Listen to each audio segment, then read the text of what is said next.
Magandang hapon, Representative Ridon, si Radyo Man Lourdes. Good afternoon. Hello po. Good hapon. Kunin ko na lang po muna yung reaction po ninyo dito sa pagbawi ni Pangulong Marcos sa taas pasahe, tapos itong usapin sa emergency power, pag-iisipan niya raw po muna kung gagamitin ito. Well, ano naman ho, nasa prerogative po ng Pangulo, no? Kung ano po yung mga mekanismo na pwede ho talagang gawin para maibsan ho yung crisis po, no? Sa presyo po ng langis, no? So, kung tingin niya hindi pa ho panahon para magtaas po ng pasahe sa pampublikong transportasyon, so ginagalang po natin yun, no? Kasi siyempre, mabigat na ho sa mga kababayan natin dagdag pong pasanin. At inaantay din ho niya kung ito na ho ba yung panahon din para gawin din po yung pagkakasa ng pagtatanggal ng excise taxes, pero linalatag po ng Kongreso at Senado yung daan para magawa na po ito. Na hindi dapat sama naman ang loob ng mga driver, sir.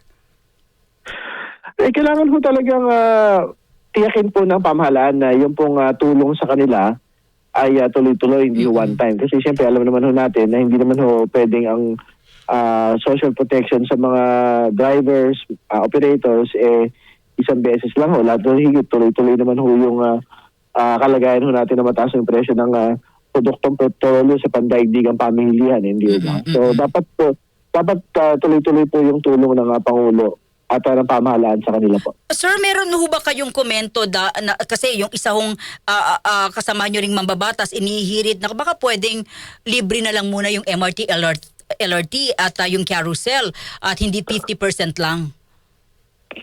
Kailangan din natin pag-usapan yun, no? Dahil ang totoo naman ho, hindi naman ho subsidio lang ng gobyerno yung nagpapatakbo ng MRT, LRT, no? So, hindi ho ganun kadali na ilibre. Kumbaga, madali lang magsabi kasi na ilibre nyo na lahat, no?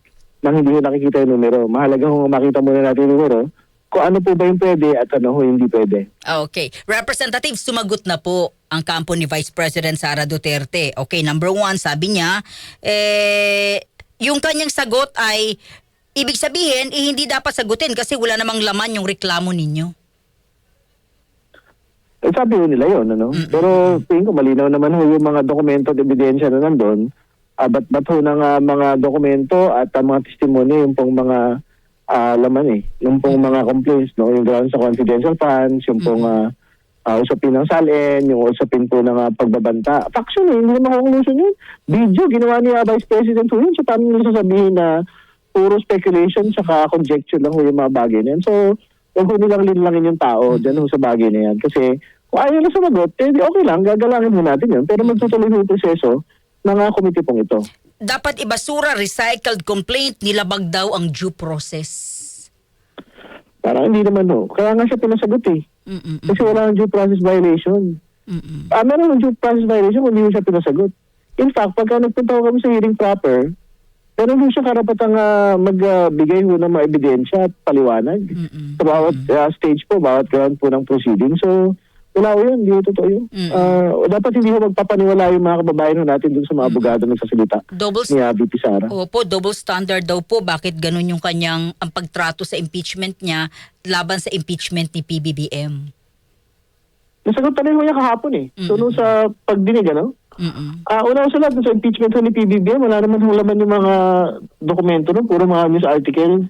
Yung pong laman, wala man lang ho affidavit tungkol dun sa mga rinereklamo ho dun sa PBBM impeachment. Dito sa Vice President impeachment, COA report, congressional record, testimonya, SALN ng pangalang Pangulo. So mga public records po ito. So hindi ho pwedeng paghambingin na meron hong dalawang standards na magkaiba. Isa lang yung standard ho na nakalagay sa konstitusyon, standard ng due process, standard ng fairness. Ginawa namin yan doon sa dalawa pong mga impeachment po na ito. Okay. Ito na ho, sufficient informed substance at ground. Ano po yung mga inaasahan at mga susunod po naming aasahan, Representative Ridon? What if hindi siya dumalo? Kung hindi siya dumalo, okay lang ho yan. Karapatan naman ho niyang dumalo at hindi dumalo. No? So, sila ho yung bahala. Parang gano'n na nga ho yung binabanggit na abogado nila kanina na parang wala sila sa pagtingin, no, na kailangan hong dumalo ang pangalan ng Pangulo. Sila hong bahala. Pero magtutuloy po yung proseso ng Justice Committee at ipapasapina na ho lahat ng mga relevant na mga dokumento. So katulad ng SALN ng pangalawang Pangulo mula 2007 hanggang 2024, yung pong mga tax, VAT, bank records, corporate records po ng mag-asawang Duterte Carpio at ng kanila pong mga kumpanya na nakalista po sa 2024 salin po ng pangalawang Pangulo. Isa sa pinanaho lahat yun. At yung iba pang mga records dun sa iba't iba pang mga grounds ng impeachment complaint. Representative, more or less ilang buwan po ang tatakbuhin nito? Meron akong mga naunang sked, no? So, Opo. yung kabuuan po ng Abril, magkakaroon po ng pagdinig. Sa pagtatapos po ng Abril, titingnan ho namin kung kailangan pa ho ng karagdagang mga pagdinig. No? Pero tingin ko naman, hindi na ho lalagpas ng Mayo. Yung pong bagay na ito. Okay. Representative, maraming salamat. Mabuhay kayo. Good afternoon. Maraming salamat. Good hapon. DCCX